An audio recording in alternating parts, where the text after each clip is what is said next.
Tapi kadang-kadang ada sisi di diri aku yang pengen rada ngebela diri sendiri kalau aku tuh berhenti kuliah karena ini gitu. Padahal sebenarnya nggak penting, kalau mereka kepo juga ya buat apa.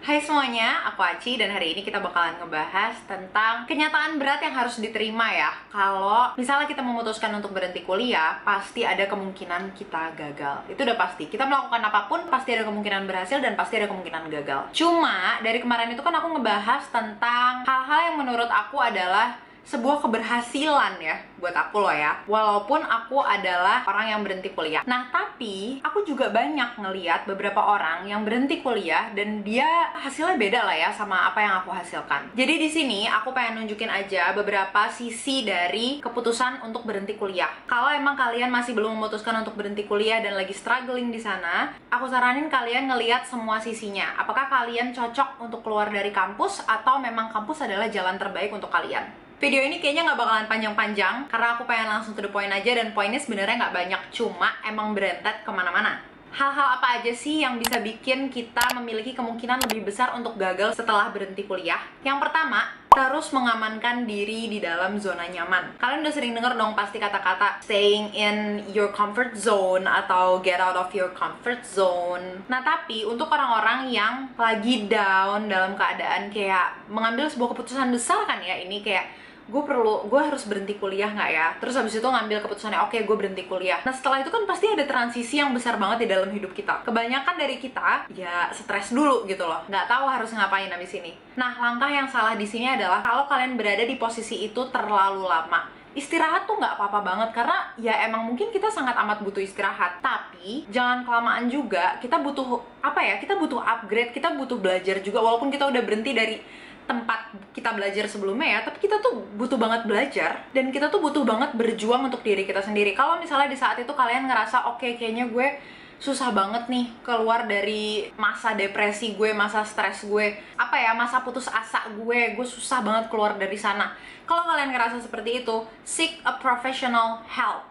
Kalian bisa langsung cek video aku tentang cara memilih psikolog atau psikiater yang tepat. Tapi serius, apapun caranya, kalian harus keluar dari zona nyaman itu. Yang kedua, nggak mencari pertolongan pada saat kita membutuhkannya. Kadang, kita tuh ngerasa kita tuh bisa ngelakuin segalanya sendirian. Apalagi pada saat kita lagi di masa-masa ngerasa lebih banyak orang yang nggak ngedukung kita dibandingin orang yang ngedukung kita. Tapi padahal di masa-masa seperti ini, biasanya kita membutuhkan banyak pertolongan dari orang-orang di sekitar kita. Kalau misalnya kalian ngerasa dijudge sama teman-teman kalian, minta pertolongan dari keluarga. Kalau misalnya kalian ngerasa keluarga kalian yang ngejudge kalian, minta pertolongan dari teman-teman kalian. Tapi kalau misalnya dari kedua sisi itu, dua-duanya pada ngejudge kalian, kalian bisa ya ke psikolog atau ke psikiater untuk meminta pertolongan di bagian-bagian yang mungkin mereka bisa bantu. Yang jelas, pada saat kalian membutuhkan pertolongan, kalian harus bilang kalau kalian membutuhkan pertolongan. Ke siapanya minta pertolongan itu, cuma kalian yang tahu itu.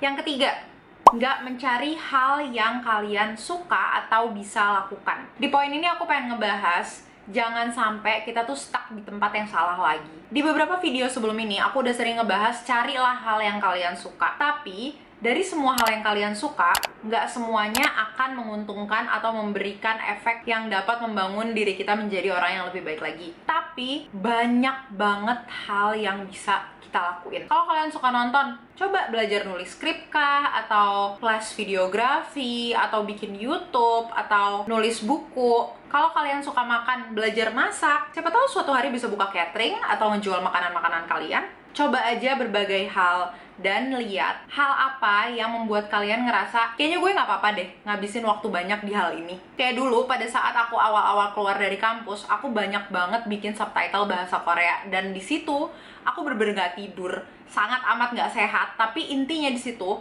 aku ngabisin sangat amat banyak waktu di hal yang aku suka, dan aku ngerasa it's okay for me to do that bahkan pada saat aku nggak dibayar. Ada nggak sih hal-hal yang kalian suka lakuin dan nggak apa-apa waktu kalian abis di sana walaupun kalian nggak dapat bayaran? Kalau emang ada, coba didalami hal tersebut, dipelajari dan dilihat dari sisi mana kalian bisa bekerja. Karena di sini aku sangat tidak mendukung pengangguran ya. Yang keempat, ini kebalikannya yang nomor 2 tadi, yaitu berharap ada ibu peri yang nolong kita. Yang artinya kalian sebenarnya sangat amat membutuhkan pertolongan. Kalian tahu kalau kalian membutuhkan membutuhkan pertolongan tapi kalian nggak ngomong ke siapa-siapa, dan kalian cuma berharap ada orang yang tiba-tiba ngerangkul kalian, ngangkat kalian ke kesuksesan, yang sebenarnya it's nearly impossible. Kecuali keluarga kalian sangat amat banyak uang, terus habis itu kalian dikasih peternakan atau perkebunan terus suruh ngurusin itu, ya make sense. Tapi mayoritas dari kita nggak punya itu. Kita harus berjuang sendiri untuk kehidupan kita ke depannya. Jadi pada saat kalian ngerasa butuh pertolongan, jangan diem aja dan berharap ada yang datang. Harus kalian yang nyolek. Tek tek, boleh minta tolong nggak? Percaya deh, mau kita seusaha apapun minta pertolongan dari orang lain, tapi kalau diri kita sendiri nggak mau nolong diri kita sendiri, nggak bakalan ada gunanya. Aku udah ngeliat secara nyata orang-orang di sekitar aku yang baik banget mau ngebantuin, sebut saja oknum A, dengan kayak dirangkul banget, tapi dia nggak ada kemauan untuk membantu dirinya dia sendiri. Dia mau sukses, dia mau maju, dia tahu dia butuh pertolongan, tapi pada saat orang ngebantu, dia cuma ya udah stay aja, nggak memanfaatkan pertolongan itu sebaik mungkin dan benar-benar berusaha untuk bangkit dan menjadi diri yang lebih baik lagi. Yang keempat, nggak kuat melawan stereotip orang-orang, yang akhirnya bakalan bikin stres sih, depresi pasti. Stereotip orang-orang akan orang yang keluar dari kampus atau nggak ngelanjutin kuliahnya itu kebanyakan negatif. Dulu aku tuh selalu capek dan kayak drain gitu energinya. Setiap ada yang nanya kuliah di mana, jurusan apa, udah lulus sekarang. Kalau kuliah di mana, jurusan apa, aku biasanya jawab aja. Nggak perlu kalau ada yang nanya, oh kuliah di mana, aku dulu kuliah tapi aku nggak selesai, nggak perlu. Dia nanya cuma kuliah di mana, jurusan apa, ya aku jawab. Tapi kalau dia nanya, oh selesai tahun berapa, aku jawabnya, aku nggak selesai sih, tapi tahun 2014 sudah mulai kerja, misalnya kayak gitu. Atau kadang-kadang aku straight up ngejelasin, padahal dia kayaknya nggak perlu tahu juga sih. Tapi kadang-kadang ada sisi di diri aku yang pengen rada ngebela diri sendiri, kalau aku tuh berhenti kuliah karena ini gitu. Padahal sebenarnya nggak penting, kalau mereka kepo juga ya buat apa. Nah tapi kalau kita mau melamar kerja, mau nggak mau kan kita harus cantumin pendidikan terakhir kita apa, lulusan dari jurusan apa, lulusnya tahun berapa. Jadi mau nggak mau orang-orang ini yang kita pengen kerja sama mereka ini, ya mereka bakalan tahu. Sekarang udah banyak tempat kerja yang nggak peduli sama degree, yang penting skill.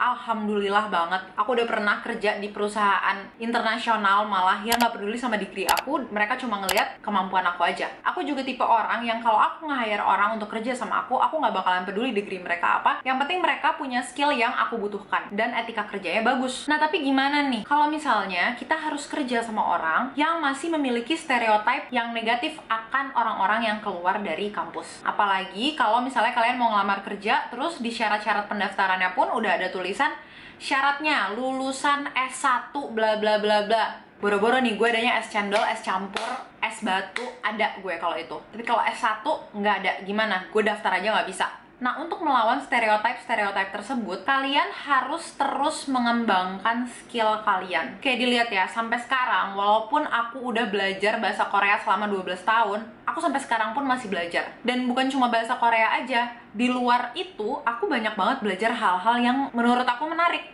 Kayak ini, aku memulai YouTube ini, aku banyak banget belajarnya loh. Kalau kalian ngeliat catatan aku, mungkin kalian bakalan kayak, les di mana? Padahal ya udah aku nyari info dari manapun aja yang aku butuhkan. Ada sisi di diri aku yang ngerasa mungkin karena aku berhenti kuliah ini, makanya aku menjadi orang yang seperti aku sekarang, dimana aku selalu bekerja keras untuk melakukan sesuatu dan nggak ada capeknya untuk mengejar mimpi aku. Karena kenapa? Aku ngerasa aku memiliki kekurangan dan aku butuh berjuang lebih keras untuk mendapatkan hal-hal yang aku pengen. Tapi aku tahu nggak semua orang kayak gitu. Ada juga orang yang malah down pada saat melihat, gila ternyata opportunity gue tuh kecil banget ya di dunia ini. Nah, aku sangat amat berharap kalian-kalian ini yang nonton video aku ini bukan orang-orang yang seperti itu. Aku berharap kalian tuh kuat gitu. Kalian juga pengen sukses walaupun jalannya nggak seperti orang-orang yang biasanya. Kayak kalian harus lihat aja nih, Bill Gates, Steve Jobs, dua orang yang bikin perusahaan super besar sekarang. Tahu aku mereka juga college dropout nih. Iya benar. Jadi, Bill Gates sama Steve Jobs itu adalah college dropout. Tapi, mereka juga nggak bisa dijadiin standar kayak mereka aja sukses banget nggak pernah kuliah. Tapi coba dilihat kampus-kampus mereka itu kampus apa ya. Kampus-kampus yang kita mau belajar masuk situ aja ditolak mentah-mentah mungkin ya. Mayoritas dari kita, kecuali kalian pinter banget. Aku bangga. Jadi intinya mereka emang memiliki kemampuan untuk jadi amazing. Aku ngerasa aku nggak punya kemampuan sebesar itu. Jadi, aku pakai kemampuan aku yang lain, kemampuan aku untuk berusaha. Dan alhamdulillahnya sampai sekarang kalau aku usaha keras dalam sesuatu, itu tuh kedapetan gitu. Ya insya Allah apapun yang lagi aku usahain sekarang juga kedapetan ya, tolong mohon doanya. Amin. Anyway, kalian harus lebih kuat daripada orang-orang yang memiliki stereotip negatif tentang orang-orang yang berhenti kuliah. Kalian harus lebih keren lagi daripada mereka, oke? Nah, yang terakhir, tips untuk hal ini jangan sampai terjadi tuh kayak gimana sih? Menurut aku, kegagalan itu adalah tempatnya kita belajar. Jadi, jangan sampai setelah kita gagal ini, kita nggak memanfaatkan kesempatan kita gagal itu sebagai tempat kita belajar. Jadiin pelajaran kita gagal ini jadi sesuatu patokan agar kedepannya kita bisa mengambil keputusan yang jauh lebih baik lagi untuk diri kita. Hal tersebut harus menjadi tempat kita belajar untuk menjadi berhasil. Berhasilnya di mana? Kalian yang tahu. Kembangin terus diri kalian. Tetap usaha jadi yang terbaik. Tapi bukan terbaik menurut orang lain ya. Terbaik menurut kalian. Only you know what's the best version of yourself. Oke, kalau gitu sampai sini aja video kali ini. Semoga aja bisa ngebantu kalian yang mungkin lagi struggling dalam hal-hal yang aku sebutin tadi. Kalau kalian ada hal yang pengen aku share juga, tapi belum pernah aku bahas sebelumnya, kalian boleh tinggalin di komen. Aku tunggu komen kalian. Dan misalnya nih, kalian nonton sampai akhir sini, coba dong komen, aku kuat, strong. I am strong gitu. Jadi aku bisa tahu kalian nontonnya sampai mana, depannya doang atau sampai akhir. Makasih banget ya udah nonton sampai akhir. Sampai ketemu di video selanjutnya. Dadah.